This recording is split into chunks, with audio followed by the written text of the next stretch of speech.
Hello and welcome back to IndustryBroadcast.com for audio article number 74. Today's audio article is written by Jonas Smith.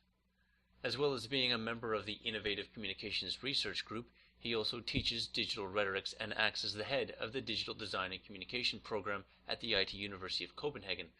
Jonas holds a PhD from the Center of Computer Games Research at said IT University of Copenhagen, a master's degree in media studies, and a bachelor degree in film and media studies.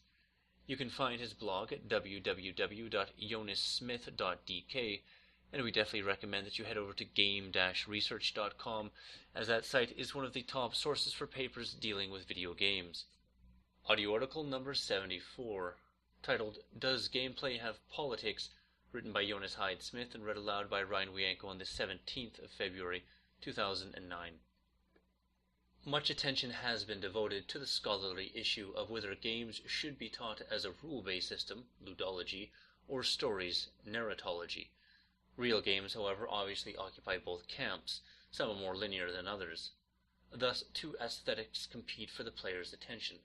On one side, we find simulation-type games in which a limited number of variables create an open, unpredictable world, and on the other, we find narratively oriented games in which the direction of the plot is given overriding importance.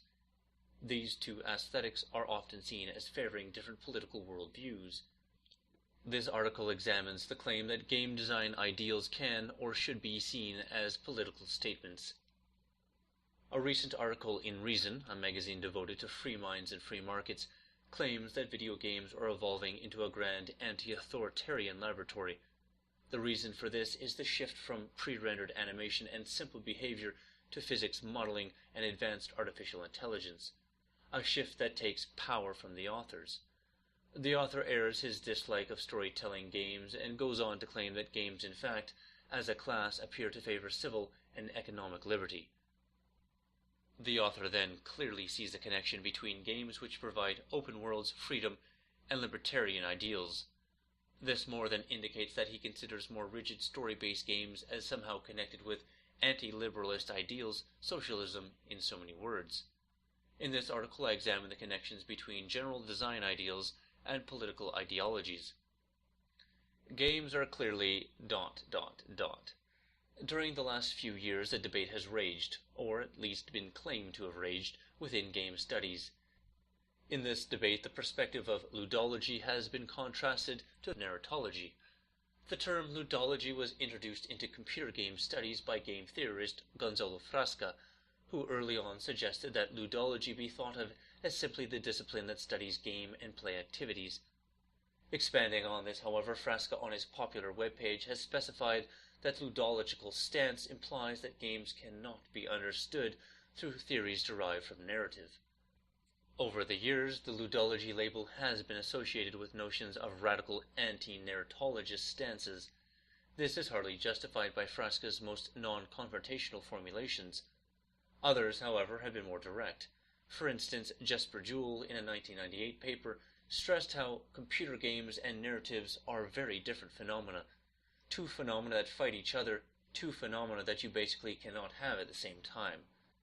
Juhl has later softened his position, and any truly radical ludology is mostly associated with Finnish theorist Markku Eskelinen. Although examples can be found, it is a widespread observation that the alleged opposition, the narratologists who hold that computer games can and or should be understood as stories only, exist in highly limited quantities. However, it may be also the case that games as narratives perspective can be thought of as sort of a folk theory. While not many scholars may have held this belief, a large number of non-involved, or only casually involved people may well have considered this common sense. For instance, the Danish Broadcasting Association in 2001 aimed to raise some 12.5 million euros for a project with the working title Metropole Scandia. Described as a storytelling game, the product would see real actors interacting based on user decisions in a virtual landscape based on flash technology. According to one account, the project leader saw this as a promising alternative to computer games, which supposedly are so simple that you can easily guess that you would have to go through a specific door, collect a specific item, and so on. In 2004, nothing has yet come of this ambitious project. Arguably, it is a manifestation of a to some intuitive idea that for games to be better they must tell better stories. The ideology here is mostly conservatism, a belief that for new media to be worthwhile they must mostly mimic the old. More importantly, however, it may be a consequence of a pervasive predilection of narrative. Briefly, postmodern philosophy and theorists within cultural studies in the 1980s tied the concept of narrative to the ideal of social constructionism. Most radically, scientific conclusions or truths were considered mere narratives, and thus everything was political. Such thoughts, of which many, of course, were more tempered, found an odd bedfellow in the idea inspired by various concepts from cognitive science, that people understand their world in a cognitive format which looks most like classical conceptions of narrative. For example, is temporal, has clear causality. Within film theory, such notions were advocated most forcefully by David Bordwell and Edward Brannigan. Brannigan was specific that making narratives is a strategy for making our world of experiences and desires intelligible. It is a fundamental way of organizing ideas. It is not entirely obvious how to travel from the understanding that people understand in terms of narrative to the normative ideal that media producers and indeed companies and products should tell stories. Nevertheless, marketing disciplines working with branding and storytelling have made this leap, often claiming that consumers, or most likely most modern consumers, react favorably to good stories and are less concerned with facts. I shall return below to the question of whether ludology can reasonably be tied to full-scale political ideology. For now, however, we can note that ludologists do actually see themselves as something more than merely students of games. Ludology has been framed in emancipatory terms, claiming to oppose theoretical imperialism or colonialism, humorously commented upon by Jesper Juhl's Game Liberation, a small game in which you as the player have to defend games and yourself from the imperialism of 1,000 theories.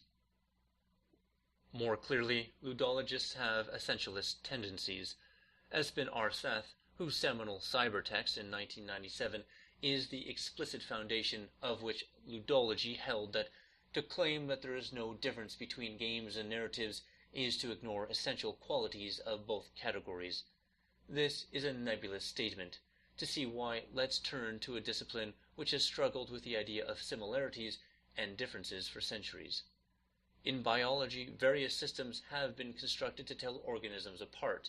In some regard, Arthur's statement would be comparable to the proclamation that to claim that there is no difference between human beings and animals is to ignore essential qualities of both categories.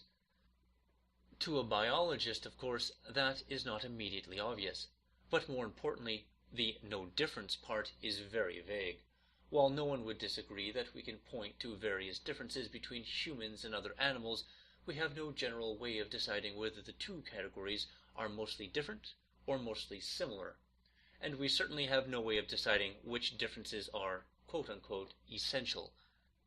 We could stress that humans live in cities, but we could just as well stress that dolphins communicate by sonar and display certain behavioral patterns, inviting the conclusion that dolphins are essentially different from all other organisms. This is not to say that Arthur's statement is not meaningful. Surely we can follow his larger argument that games have interesting characteristics not shared by, say, novels. But referring to essential qualities, it is not strictly an academic practice. Academically, categories are arbitrary, and to claim that they are not is to engage in politics. The politics here, however, are those which come wholesale with the establishment of research programs.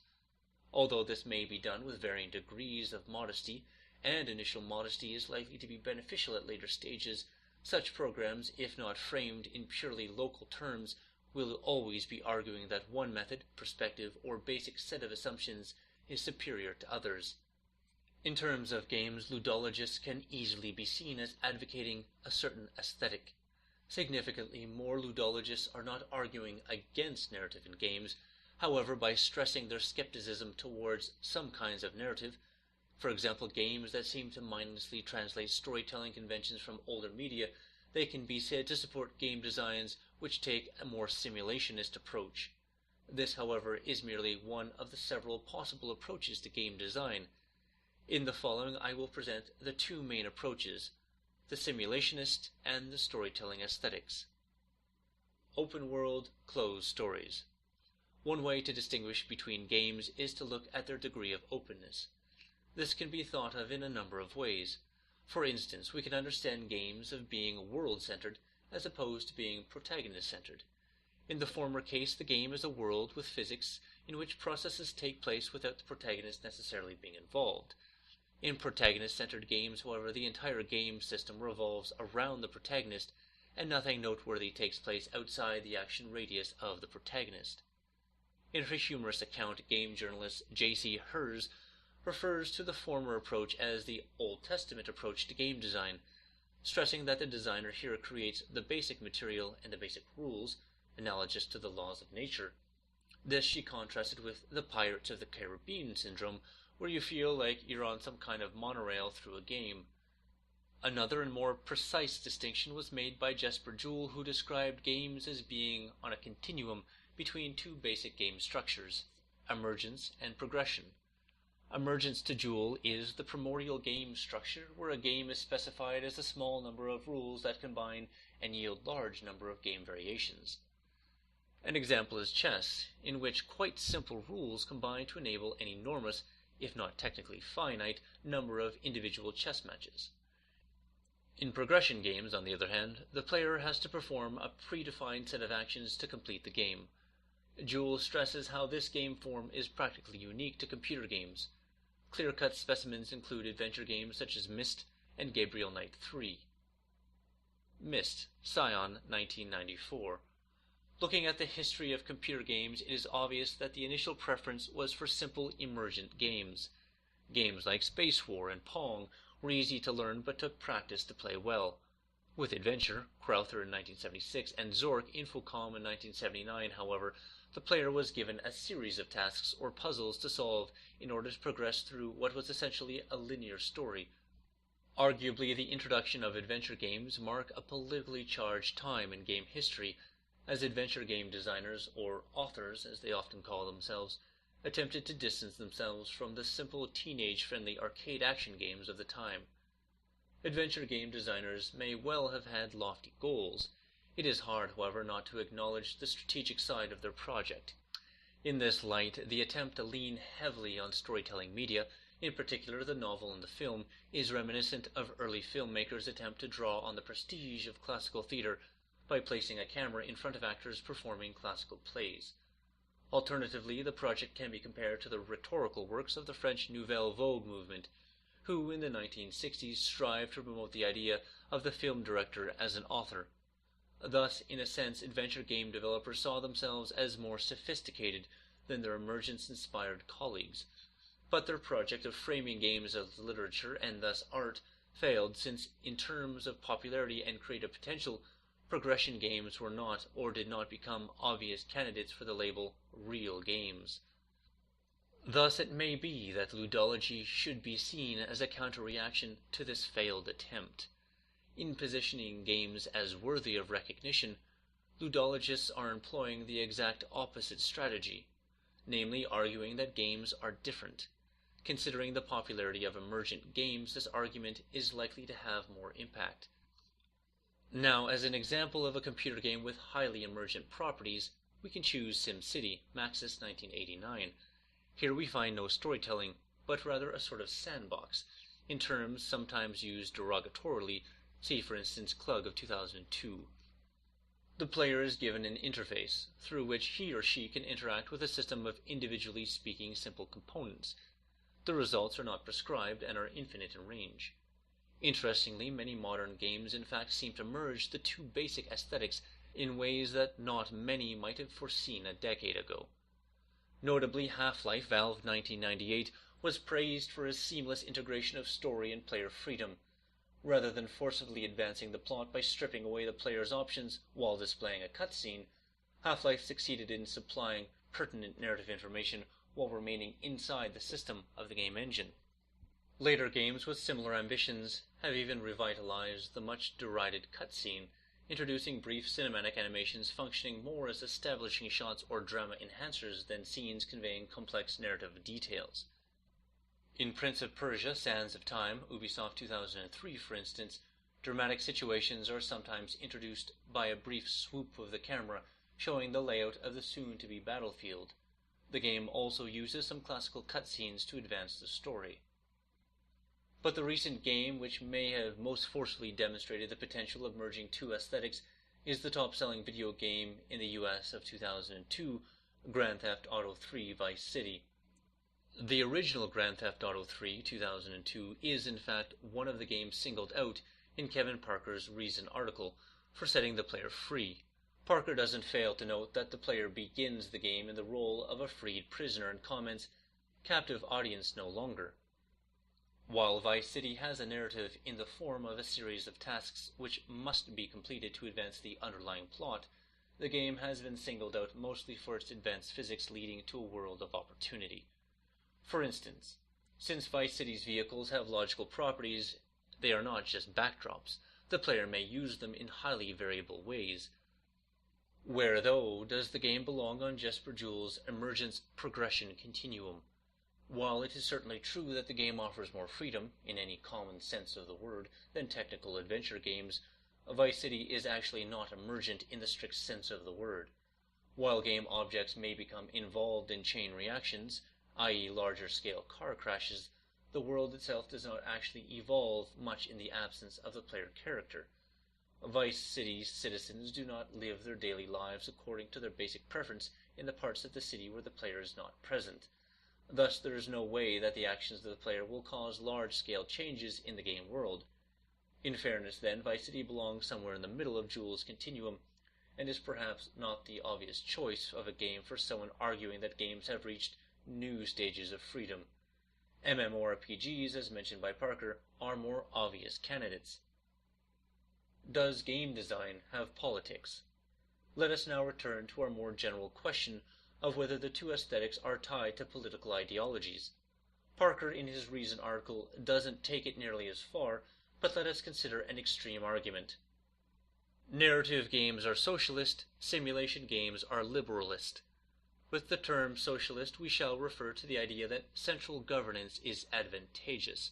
Liberalist here is the idea that self-governance is advantageous, and morally superior, since individuals are or should be free. First of all, the analogy is of course quite obvious. Adventure games, say, have relatively fixed storylines established by an all-powerful author, and the freedom of the player is moderate at best. Simulation games have only basic rules, analogous to laws of nature and perhaps some basic human rights, and offer much more freedom. In various forms, this analogy is common.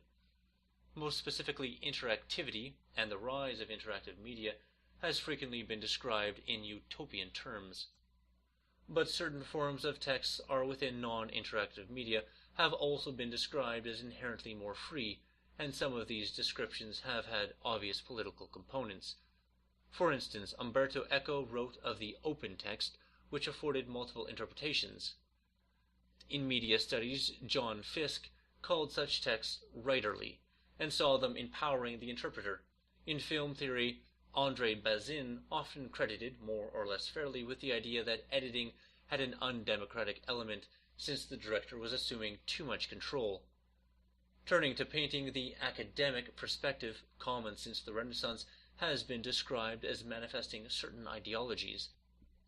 And within theatre, Brecht famously advocated the need for new forms of drama not affirming bourgeois values. In other words, the tradition for linking certain media forms or genres to specific ideologies is both old and persistent. Not only designers and producers face such accusations, of course. An illuminating parallel to the games or political claim may be the idea that science is political.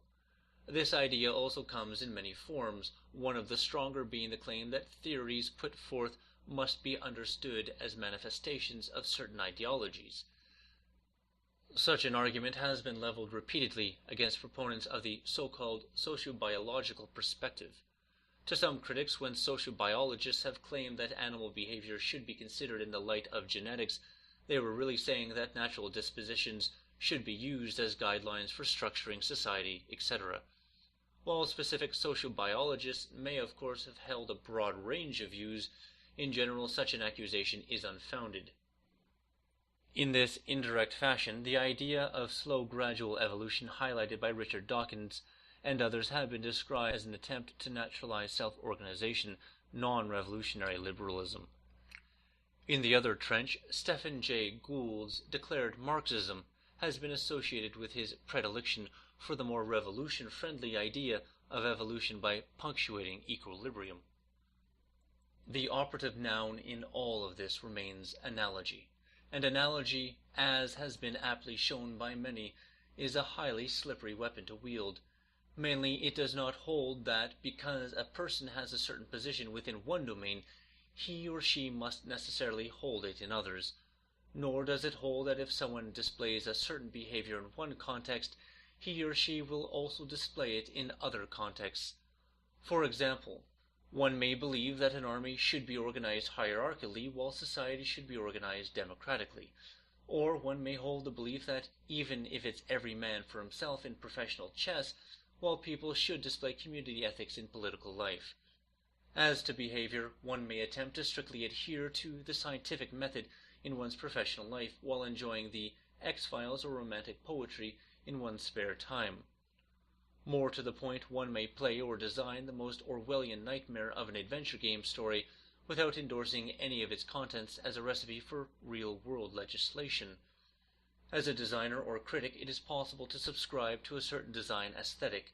Significantly, it is also possible to argue that emergent games most elegantly make use of the capabilities of the digital computer. Indeed, one may even point to the statistical connection between certain aesthetics and certain ideologies, i.e. fascist architecture, but one cannot sensibly equate the predilection for a certain aesthetic with a certain worldview or political ideology. Doing so means committing an ununiversalistic fallacy, to make the mistake of assuming that all aspects of life can or should be judged using the same measures. None of this means, of course, that individual games cannot be said to be politically charged, or to be expressions of political worldviews. We can point to the peculiar rule in SimCity which makes it impossible to have a tax rate higher than about 20%, and we can point to the fact that the game is conceived in a US context, and not, say, a Scandinavian one.